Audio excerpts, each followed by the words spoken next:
Assalamualaikum warahmatullahi wabarakatuh. Bagaimana kabarnya hari ini anak-anak? Insya Allah sehat semua ya. Semoga kita selalu diberikan lindungan oleh Allah Subhanahu wa Ta'ala. Sebelum kita mulai pembelajaran, alangkah baiknya kita berdoa terlebih dahulu dengan melafazkan al-basmalah. Bismillahirrahmanirrahim. Nah, anak-anak, hari ini kita akan belajar tema 1, pertumbuhan dan perkembangan makhluk hidup. Subtema 1, ciri-ciri makhluk hidup, pembelajaran 2. Anak-anak, apakah kalian sudah siap belajar hari ini? Insya Allah kita sudah siap ya. Sekarang kita akan mulai saja pembelajarannya. Apakah kalian tahu apa saja ciri-ciri makhluk hidup itu? Nah, sekarang kita akan bersama-sama mempelajari tentang apa aja sih ciri-ciri dari makhluk hidup itu. Nah, ciri-ciri makhluk hidup itu diantaranya makhluk hidup dapat bergerak, makhluk hidup bernafas, makhluk hidup bertumbuh dan berkembang, makhluk hidup membutuhkan makan dan minum, makhluk hidup peka terhadap rangsangan, makhluk hidup dapat berkembang biak. Yang pertama, makhluk hidup itu dapat bergerak. Makhluk hidup dapat bergerak dengan cara yang berbeda-beda. Kita sebagai manusia berjalan menggunakan kaki, ikan berenang menggunakan siripnya, sedangkan cicak merayap di dinding menggunakan kakinya. Nah, selanjutnya Ibu akan menjelaskan ada banyak macam-macam cara gerak hewan. Yang pertama, ada yang berenang menggunakan siripnya. Contohnya yaitu ikan paus dan lumba-lumba. Yang kedua, ada yang terbang menggunakan sayap, antara lain kupu-kupu, burung, kumbang, belalang, lebah, dan lain-lain. Selanjutnya yang ketiga, ada yang berjalan dengan kakinya. Contohnya itu ada ayam, burung, itik, angsa, kuda, gajah, dan lain-lain.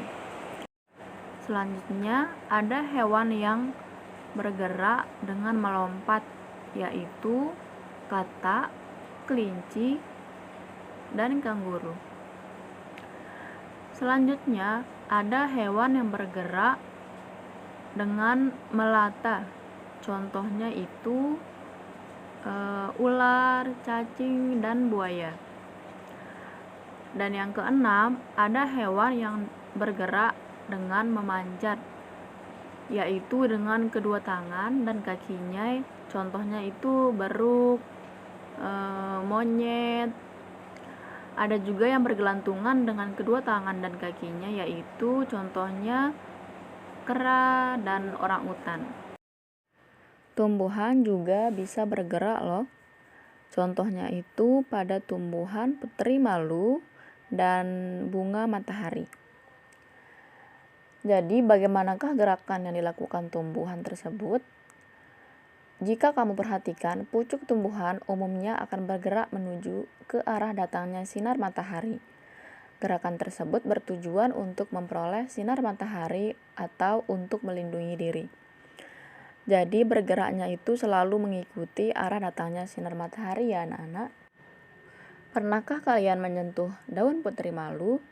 Bandingkan keadaan daun putri malu di saat siang dan malam hari. Daun putri malu akan segera mengatup ketika disentuh seperti di gambar.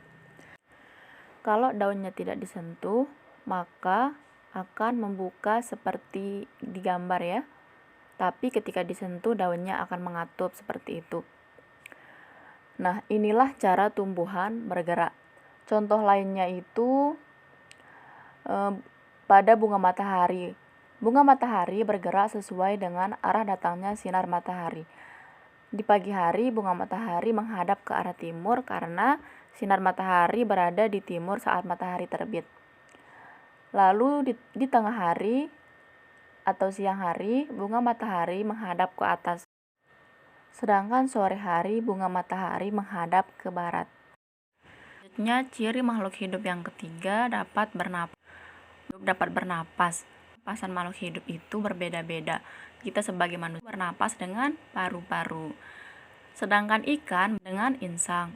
Dia hidup di air. Hewan menyusui seperti kucing, kambing bernapas menggunakan paru-paru. Dan cacing bernapas menggunakan permukaan kulitnya. Anak-anak, menurut kalian apakah tumbuhan itu juga bernapas? Nah, iya, tumbuhan itu juga bernapas. Tumbuhan juga mempunyai alat pernapasan. Udara masuk ke dalam tumbuhan melalui permukaan bawah daun, akar, dan batang. Alat pada permukaan daun disebut stomata atau mulut daun. Nah, jadi di sini tumbuhan itu juga bernapas ya. Ada perbedaan antara apa yang dihirup dan dikeluarkan oleh tumbuhan dengan manusia. Kalau manusia itu bernapas menghirup oksigen, keluarkan karbon dioksida. Sedangkan pada tumbuhan menghirup karbon dioksida. Jadi yang kita keluarkan selama ini dihirup oleh tumbuhan.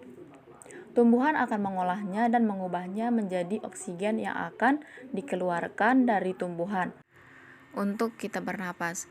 Udara oksigen di sekitar kita itu tidak akan pernah habis selama masih ada tumbuhan. Maka kita tidak boleh menebang tumbuhan di sekitar kita ya.